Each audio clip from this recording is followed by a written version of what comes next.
Ar kada nors pustelėjote nuorodą žinutėje, kuri atrodė tarsi iš jūsų banko? Ar lankėte svetainėje, kuri atrodė beveik teisinga, bet iš tikrųjų nebuvo? Tai yra įprasti sukčiavimo būdai. Šiame vaizdo įraše pažiūrėsime, kas gali nutikti naudojantis skaitmeninėmis finansinėmis paslaugomis ir kaip pastebėti problemas dar prieš joms atsirandant. Neteisėta veikla – vienas didžiausių pavojų. Jis pasitaiko elektroniniuose laiškuose, žinutėse ir net iššokančiuose languose. Kai kurie prašo patvirtinti banko informaciją. Kiti gali sakyti, kad laimėjote prizą. Šie pranešimai gali atrodyti labai tikri, tačiau jie yra netikri. Paspaudus nuorodą, sukčiai gali gauti prieigą prie jūsų asmeninių duomenų. Kita rizika – atsisiųsti netikras programėlės.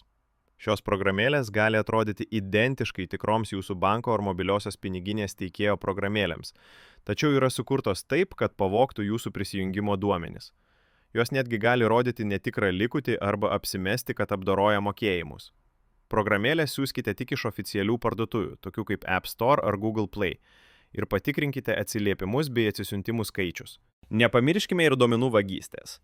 Duomenų vagystės yra bandymas apgauti jūs, kad atskleistumėte savo asmeninius duomenis, pavyzdžiui, slaptažodžius ar kreditinių kortelių numerius. Jie gali siųsti žinutes, kurios atrodo neatidėliotinos, pavyzdžiui, kad jūsų paskyra užblokuota arba kad jums reikia patvirtinti mokėjimą. Šiose žinutėse dažnai yra nuorodų į netikras svetaines. Net ir teisėtai atrodančios svetainės gali būti netikros.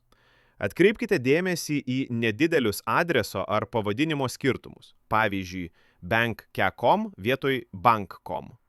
Šios mažos gudrybės gali apgauti bet ką, ypač jei skubate. Kartais tai ne sukčiai, o tiesiog klaida.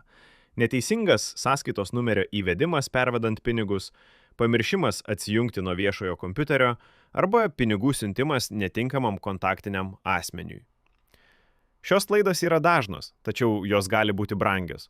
Taip pat kyla pavojus naudojantis viešuoju Wi-Fi. Nemokamas Wi-Fi kavinėse ar bibliotekose dažnai yra neapsaugotas. Tai reiškia, kad kiti gali matyti jūsų siunčiamą ar gaunamą informaciją, pavyzdžiui, prisijungimo duomenis ar kredito kortelės numerius. Gera žinia, yra paprastų būdų išlikti saugiems. Kituose vaizdo įrašuose aptarsime, kaip atpažinti saugias svetaines ir programas, kaip yra saugomi jūsų duomenys ir ką daryti, jei kas nors nutinka ne taip. Sąmoningumas yra pirmas žingsnis siekiant apsisaugoti. O dabar kviečiame jūs į praktinių pratimų skyrių, kuriame galėsite pritaikyti savo žinias, atlikdami dirbtiniu intelektu paremtas užduotis. Pradėkime.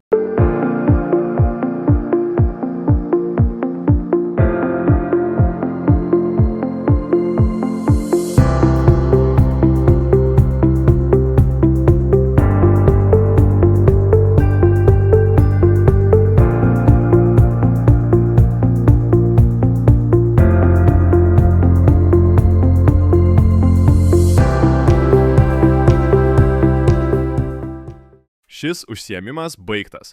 Dėkojame už dalyvavimą. Sekite programą studijoje, kad įgautumėte daugiau skaitmeninio finansinio raštingumo įgūdžių. Sėkmingai baigę mokymo kursą gausite skaitmeninį ženklelį, pasiruošę naudotis skaitmeninėmis finansinėmis paslaugomis.